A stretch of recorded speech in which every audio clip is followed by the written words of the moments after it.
Federal employees confused, angered by Trump's offer to quit.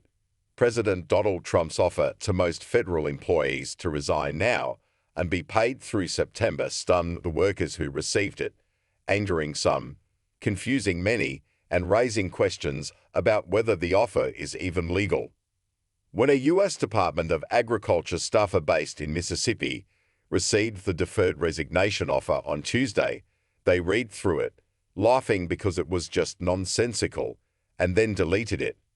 "I've got my whole entire life invested in the federal government," said the staffer, who also spent time in the military. "I'm not going to throw everything away."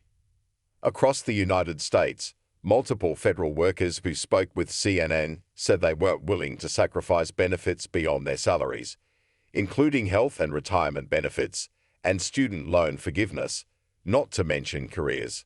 They requested their names not be used for fear of retaliation. Federal workers' unions quickly lashed out at the deferred resignation offer, stressing that it was not a buyout and that the administration might not be able to follow through on it.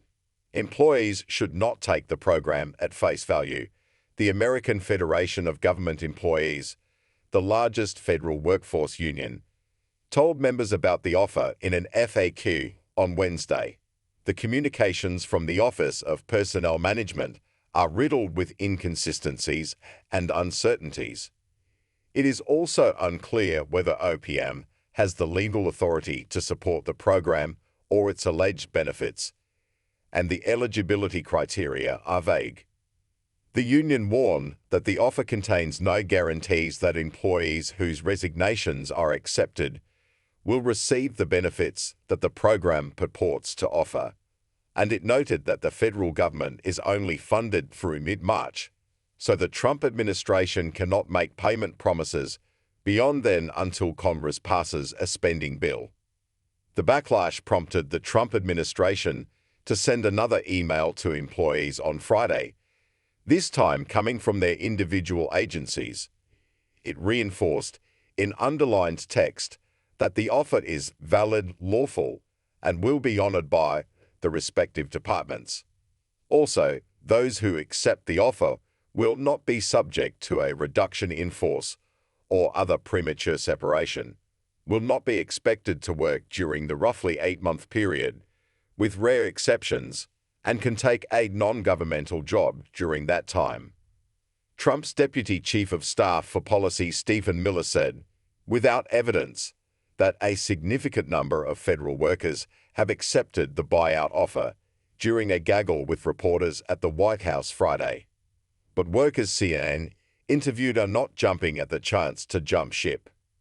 The Mississippi USDA employee, who said accepting the offer is out of the question, was most offended that the OPM email referenced that federal employees should be loyal.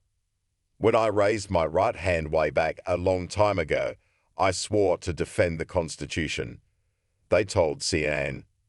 "So I'm not loyal to anybody. I'm loyal to my country." Trump's efforts to reshape the government.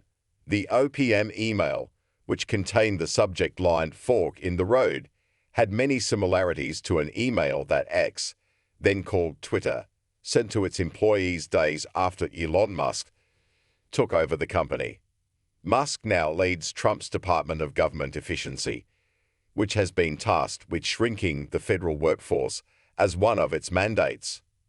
The offer came as Trump seeks to reshape the federal workforce, including reducing its size, replacing career workers with political appointees, wiping away some civil service protections, ending diversity efforts, and more. Some 2.4 million people work for the federal government, not including postal workers, who are not eligible for the package. Also excluded are military personnel and those in positions related to immigration enforcement and national security, among others. Those who qualify have to decide by February 6. A U.S. Department of Agriculture employee, who is nearing retirement, said they won't take Trump up on the incentive and don't expect anyone else in their field office in Illinois to either. "They're trying to change everything overnight," said the employee. They're trying to reinvent the government, and I don't think they can do it. I retire by 60. I have my 25 years. I'm vested.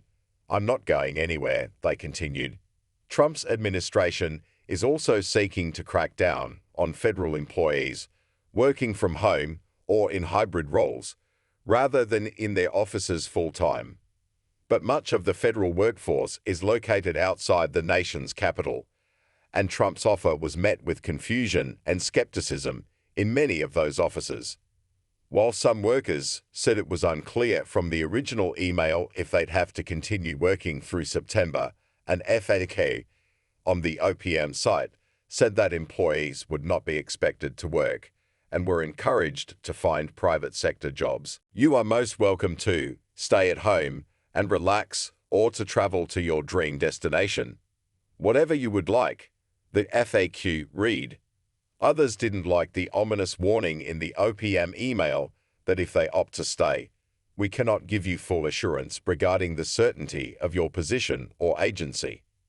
They also bristled at the OPM FAQ that encourages workers to move from lower productivity jobs in the public sector to higher productivity jobs in the private sector to boost American prosperity. A Labor Department employee told CNN they initially considered the offer, but said, as time passes, more skepticism grows, in part because of their doubts that the Trump administration will follow through on the 8 months of pay it offered. One Department of Veterans Affairs worker said the Trump administration's offer had backfired. Before today, I heard nothing except folks wanting to leave, the worker said a day after receiving the offer. Today, folks are determined to stay. Do they think we're stupid enough to do it? The initial offer to quit raised eyebrows among some, who said the emails they've received lately from the OPM did not look legitimate. Some thought the initial test emails OPM sent last week were phishing scams, prompting them to ask their managers what to do.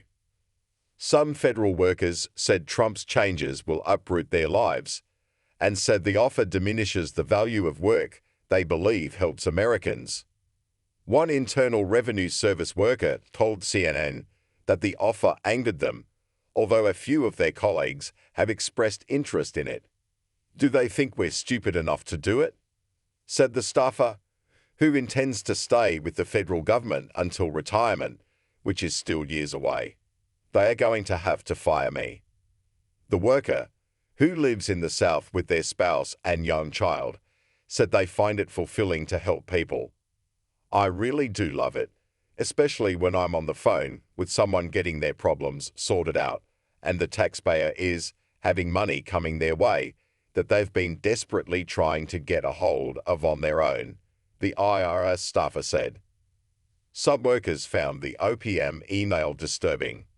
One Department of Interior employee, who said their division is already understaffed and has had to hire contractors, who are paid more, couldn't sleep on Tuesday night after receiving the deferred resignation package.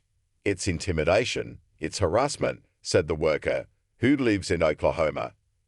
It's questioning all the hard work and importance of what we do. Being treated like this is not humane, and it's not professional. Unions urge federal workers to reject offer. The OPM email was written in a manner designed to coerce federal employees to resign. Doreen Greenwald, national president of the National Treasury Employees Union, told CNN in an interview, it was written in a very negative tone, in a threatening manner, she said. It provided no clarity on what was being offered. After OPM announced the offer, the union sent an urgent notice to members strongly urging them not to resign. The NTU wanted to reassure employees that they had a choice, Greenwald said. There were no answers provided in that document, and so we had to provide that information to our members to protect them, she told CNN. Plus, having a mass exodus of federal employees would be catastrophic to the federal government and the services that Americans depend on every day, Greenwald said. Other federal employee unions had similar messages for their members, all questioning the legality of the offer. Unlike structured programs that the federal government offered in the past to decrease the number of federal employees, this maneuver is intended to panic civil servants into accepting what seems like a sweet deal but is probably a scam. Randy Irwin, national president of the National Federation of Federal Employees, said in a statement Wednesday. The offer is a scare tactic designed to pressure federal workers into quitting, while promising, under an illegal and unenforceable agreement, to pay them until October.